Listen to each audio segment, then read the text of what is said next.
Halo semuanya, kali ini kelompok kami akan menjelaskan tentang pengambilan keputusan. Nah, langsung saja yuk kita simak hal-hal yang menarik di dalamnya. 5 dasar-dasar dari pengambilan keputusan. Yang pertama, intuisi. Pengambilan keputusan yang didasarkan atas intuisi atau perasaan memiliki sifat subjektif sehingga mudah terkena pengaruh. Yang kedua, pengalaman.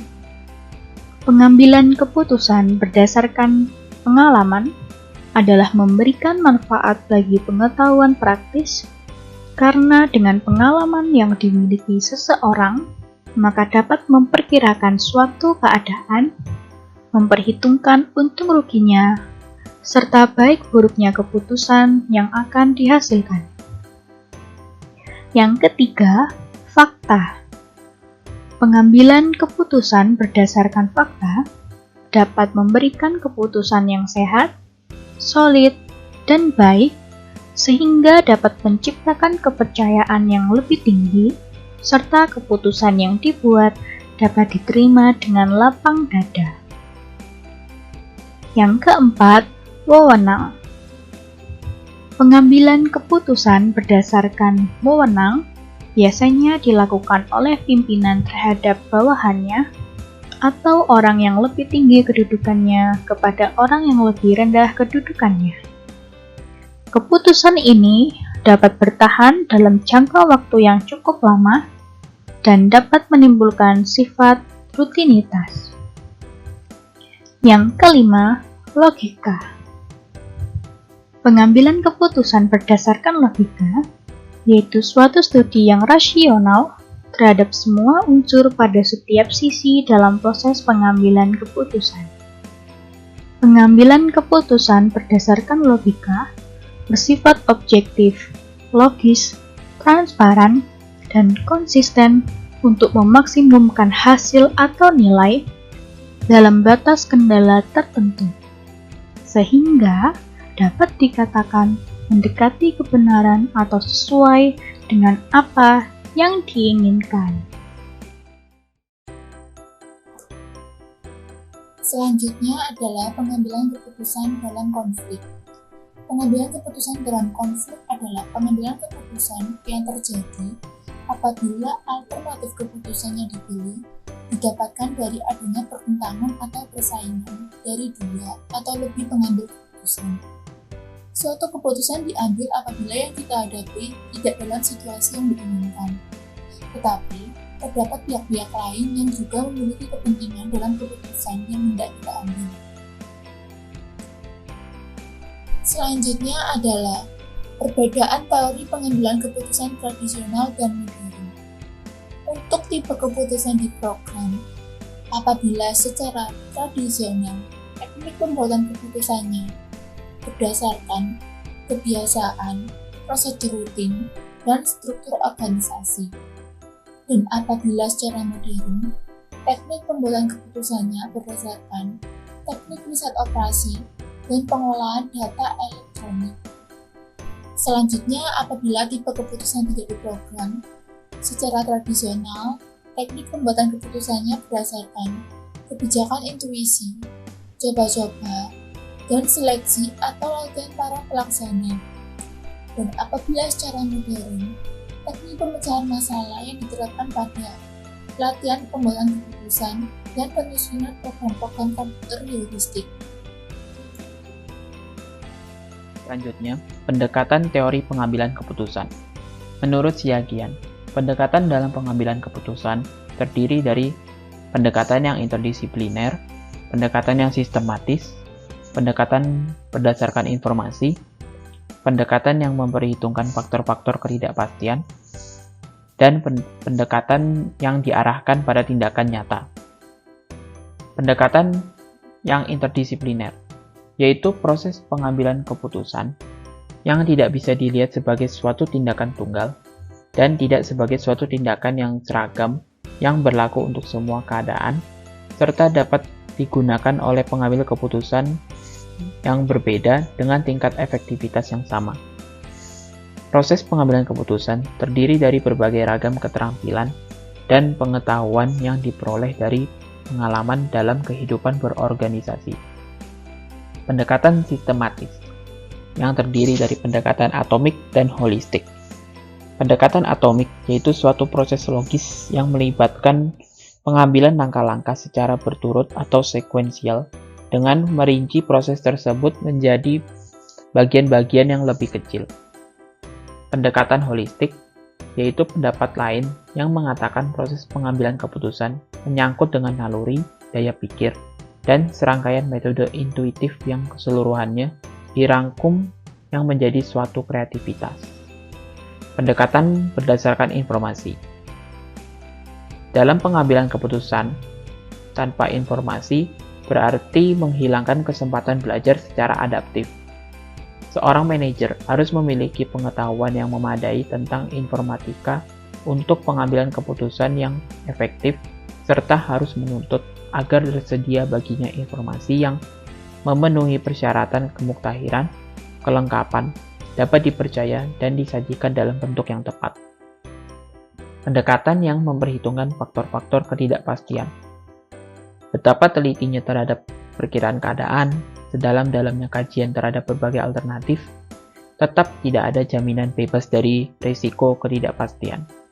Untuk itu, pengambilan keputusan harus dapat memperhitungkan probabilitas atau kemungkinan keberhasilan atau kurang berhasilnya pelaksanaan suatu keputusan. Pendekatan yang diarahkan pada tindakan nyata. Dalam mengambil suatu tindakan, harus dapat ditentukan secara pasti kapan pemecahan berakhir dan proses pengambilan keputusan dimulai. Masalah dan sasaran sering memiliki siklus pertumbuhan dan penyusutan. Demikian juga faktor-faktor yang memengaruhi. Hal tersebut harus dikenali secara tepat, karena akan sangat memengaruhi keputusan untuk bertindak. Landasan teori pengambilan keputusan. Pengertian yang pertama menurut Simon, pengambilan keputusan merupakan suatu bentuk pemilihan dari berbagai alternatif tindakan yang mungkin dipilih, yang prosesnya melalui mekanisme tertentu dengan harapan akan menghasilkan suatu keputusan yang terbaik. Pengertian yang kedua, menurut Xiaojian, pengambilan keputusan adalah suatu pendekatan sistematis terhadap suatu masalah, pengumpulan fakta-fakta dan data, penentuan yang matang dari alternatif yang dihadapi, dan pengambilan tindakan yang menurut perhitungan merupakan tindakan yang paling tepat. Selanjutnya, faktor dalam pengambilan keputusan. Menurut George R. Terry, faktor-faktor yang harus diperhatikan dalam mengambil keputusan ialah: yang pertama, hal-hal yang berwujud maupun tidak berwujud, yang emosional maupun rasional, perlu diperhitungkan dalam pengambilan keputusan. Yang kedua, setiap keputusan nantinya harus dapat dijadikan bahan untuk mencapai tujuan organisasi. Yang ketiga, setiap keputusan janganlah berorientasi pada kepentingan pribadi, perhatikan pula kepentingan orang lain. Yang keempat, jangan sekali ada satu pilihan yang memuaskan. Yang kelima, pengambilan keputusan merupakan tindakan mental, kemudian menjalani keputusan tersebut sebagai tindakan fisik. Yang keenam, pengambilan keputusan yang efektif membutuhkan waktu yang cukup lama. Yang ketujuh, diperlukan pengambilan keputusan yang praktis untuk mendapatkan hasil yang baik. Yang kedelapan, setiap keputusan hendaknya dikembangkan agar dapat diketahui apakah keputusan yang diambil sudah benar. Yang kesembilan, setiap keputusan merupakan tindakan permulaan dari serangkaian kegiatan berikutnya. Pengembangan teori pengambilan keputusan di Indonesia saat ini. Pengembangan teori pengambilan keputusan di Indonesia saat ini sudah sangat cukup baik. Dapat dilihat dalam kehidupan sehari-hari, yaitu Presiden Joko Widodo dapat mengambil keputusan yang terbaik dalam menangani kasus pandemi seperti menerapkan PPKM bertahap hingga saat video ini dibuat. Lalu mengurangi tingkat mobilisasi masyarakat untuk menekan penyebaran virus tersebut. Tentunya, di balik setiap pengambilan keputusan, akan selalu ada orang yang tidak menyukai keputusan yang diambil, sehingga banyak masyarakat yang mencemooh terhadap keputusan presiden yang dianggap mengekang oleh masyarakat. Tetapi, presiden berpikiran terbuka Jika ia mengikuti keinginan rakyatnya, maka Indonesia tidak akan pernah bisa lepas dari jerat pandemi yang merugikan masyarakat. Oleh sebab itu, Presiden tidak pernah memedulikan setiap komentar orang yang buruk akan keputusannya, dan tetap fokus terhadap keputusan terbaik yang bisa beliau berikan untuk Indonesia agar dapat terlepas dari jerat pandemi. Kali ini sudah ada pertanyaan yang seperti di layar. Mengapa seorang pemimpin harus mempertimbangkan aspek keperilakuan dalam pengambilan keputusan? Seorang pemimpin harus mempertimbangkan aspek keperilakuan dalam pengambilan keputusan karena ketika seorang pemimpin mengambil sebuah keputusan, dia harus memiliki banyak informasi dan data yang dapat dijadikan sebagai bahan pertimbangan. Terlebih lagi, jika keputusan tersebut berpengaruh langsung pada rekan kerja atau bawahannya. Di sini seorang pemimpin harus melihat latar belakang dari bawahan atau rekan kerjanya tersebut. Terlebih pada sikap dan perilaku yang ditujukan ketika sedang melakukan pekerjaan. Dilihatnya dari sisi bagaimana rekan atau bawahannya ini mengikuti peraturan perusahaan atau menyeleweng dari peraturan perusahaan. Dari situ, dengan informasi yang sudah dikumpulkan, seorang pemimpin akan dapat memilih keputusan yang terbaik untuk kedepannya. Untuk selanjutnya ada bagaimana sikap dan gaya kepemimpinan manajemen mempengaruhi sifat pengendalian keputusan dan desain organisasi. Dari pertanyaan di atas dapat dilihat bagaimana seorang manajer memimpin sebuah perusahaan. Jika seorang manajer memiliki sikap yang kurang berkenan dalam hal berdiskusi ataupun menerima pendapat dari rekan kerja yang lain dan mengambil keputusan secara sepihak tanpa melihat beberapa aspek, ini akan berpengaruh terhadap kinerja rekan kerja yang lain. Ketika kinerja kerja turun, akan berpengaruh terhadap langsung ke perusahaan. Nah, maka dari itu, sikap dan gaya kepemimpinan manajemen sangatlah penting untuk dibentuk agar terjadi kestabilan di dalam perusahaan tersebut, yang mana pemimpin menghargai seorang rekan kerja dan rekan kerja merasa dihargai oleh pemimpin tersebut. Yang terakhir yaitu manfaat teori pengambilan keputusan bagi mahasiswa. Yang pertama, mahasiswa mampu melakukan pengambilan keputusan dalam berbagai macam situasi dan proses pengambilan keputusan.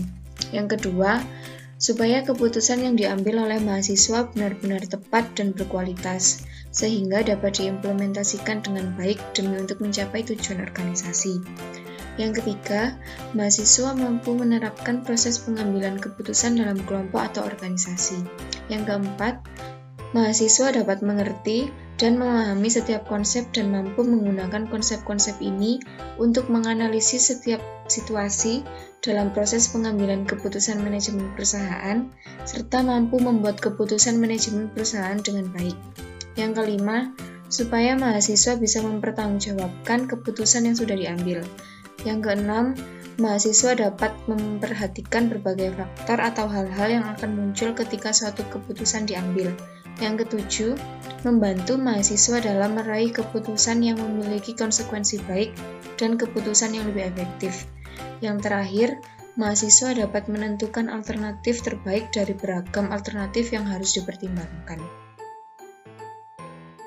Sekian presentasi dari kelompok 3 kami sampaikan. Terima kasih.